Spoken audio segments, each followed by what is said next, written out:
നമസ്തേ. ശരിക്കും നന്മയുടെ പാഠങ്ങൾ എവിടെ നിന്നെല്ലാം നമുക്ക് കിട്ടുന്നുണ്ട്.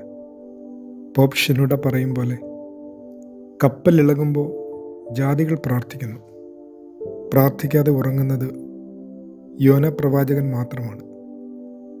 അയാളെ ഉണർത്താൻ എത്തുന്നത് ഒരു ദൈവദൂതനോ വിശ്വാസിയോ അല്ല, വിജാതീയനാണ്.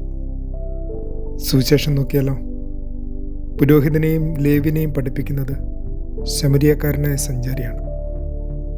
ശിഷ്യന്മാരെ പോലും അതിശയിപ്പിക്കുന്നത് കനാന്യ സ്ത്രീയുടെ വിശ്വാസമാണ്.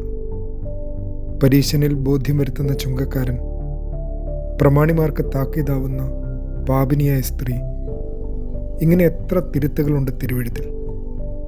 സത്യമായും ഹെരോദിൻ്റെ അരമനയിൽ സുഖം പിടിച്ചുടങ്ങിയ പുരോഹിതന്മാർക്കല്ല, ആ പാവം ആട്ടിടയന്മാർക്കാണ് ദർശനമുണ്ടായതെന്ന് ഇന്നും മറക്കേണ്ട. ആദരവോടെ, സഖേർ.